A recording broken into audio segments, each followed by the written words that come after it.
నేను రవికాంత్, వరంగల్ జిల్లా ప్రధాన వార్తలు చూద్దాం. వర్ధనపేట పట్టణ కేంద్రంలో దారుణం చోటు చేసుకుంది. భార్యపై భర్త దాడి చేశాడు.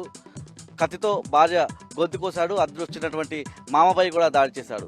మెడకు తీవ్ర గాయాలు కావడంతో 33 కుట్లు వేసినటువంటి డాక్టర్లు మెరుగైన చికిత్స కోసం ఎంజిఎం ఆసుపత్రికి తరలించారు.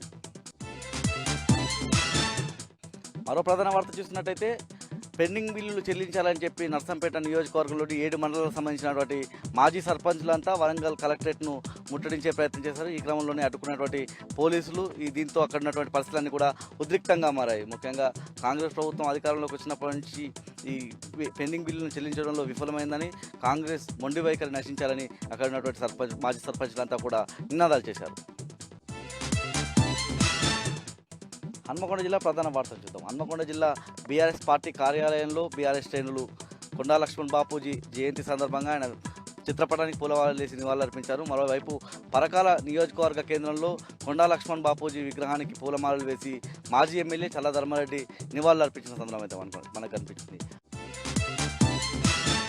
మరో ప్రధాన వార్త హన్మకొండ జిల్లా నుంచి మనం చూసినట్టయితే హన్మకొండలోని కాళోజీ విగ్రహం దగ్గర సిపిఐ నాయకులంతా కూడా ధర్నా నిర్వహించిన పరిస్థితి కనిపించింది. నిత్యావసర ధరలకు సంబంధించి పెరిగిపోతూ ఉన్నాయని, మోడీ హయాంలో ధరలు విపరీతంగా పెరుగుతున్నాయని, మోదీ సర్కారు కార్పొరేట్ శక్తుల కోసమే పనిచేస్తుందని వాళ్ళంతా కూడా ఆరోపించిన సందర్భం కనిపిస్తూ ఉంది. ముఖ్యంగా 200% నిత్యావసర సరుకుల ధరలు పెరిగాయని చెప్పి వాళ్ళంతా కూడా చెప్పిన సందర్భం కనిపించింది. జనగామ జిల్లా ప్రధాన వార్తలను చూద్దాం.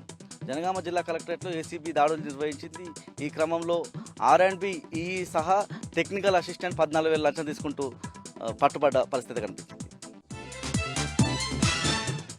మహబూబాబాద్ జిల్లా ప్రధాన వార్తలు చూద్దాం. ఇనుగుర్తి మండలం చిన్నముప్పారం గ్రామంలో మల్లయ్య అనే వ్యక్తిని రాజు అనే వ్యక్తి మంచం పట్టెతో కొట్టి చంపాడు. ఈ క్రమంలోనే హతమార్చినటువంటి వ్యక్తిని ఆ గ్రామస్తులంతా కూడా చెట్టుకు కట్టేసి కొట్టారు. నిందితుడిని పోలీసులకు అప్పచెప్పారు. ములుగు జిల్లా ప్రధాన వార్తలను చూద్దాం.